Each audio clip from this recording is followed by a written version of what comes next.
Guardians hosting the Phillies, and the Phillies are minus 145 on the money line. The Guardians are plus 122. Over under 8.5 runs. Phillies laying a run and a half on the run line are plus 115, meaning if you bet them that way, they have to win by 2. And the Guardians getting a run and a half on the run line are minus 135, meaning if you bet them that way and they win this game outright, you'd win. They lose by 1, you win. Neither one of these pitchers pitched against the opposing team last year or this year.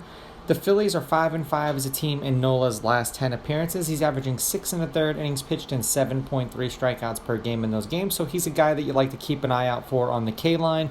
And will there be a strikeout in this inning? Now, Curry was mostly used in relief. They are 2-8 in his last 10 appearances. He's averaging 1 2/3 innings pitched and 1.3 strikeouts per game in those games. The last game that he pitched in, Cleveland won. He went 3 innings. He got the start, so I guess they're slowly starting to wean him into the rotation, perhaps. Head-to-head, the home team is on a 3-game winning streak. The home team is 8-2. These teams are 5-5 against each other in their last 10. Cleveland is on a 3-game winning streak. The underdog is on a 2-game winning streak. The underdog is 8-2 on the money line. The underdog getting a run and a half on the run line is 8-2. There have been 5 one-run games in their last 10 meetings, including the last 2 games they played against each other. The under is 5-4-1 in their last 10, and the under 8.5 runs is 6-4 in their last 10 meetings. The game they played today, the Guardians won 1-0, and the game before that, which was yesterday, they won 6-5. And I apologize for those people on the East Coast who I'm confusing because it's still the day before out here on the West Coast.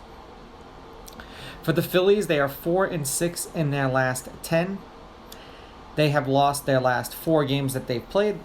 They lost 5-3 to the Brewers, shut out by the Brewers 4-0, and then 6-5 and 1-0 to Cleveland. For the Guardians, when it decides that it wants to pull up for me, they are 5-5 in their last 10. They are 4-1 in their last 5. And the over is 7-3 in their last 10. They beat the Pirates 10-1, lost to the Pirates 7-5, and then beat the Phillies 6-5 and 1-0. This seems kind of baitish and kind of trappish because that's really low for Nola at minus 145. And it's probably because the home team has just dominated and the underdog is dominating. So they're baiting you to bet one side or the other.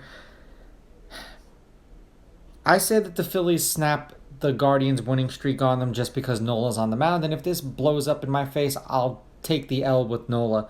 Phillies with the money line. I will take the Guardians getting the runs because they have been playing each other close. And I will go under in this game.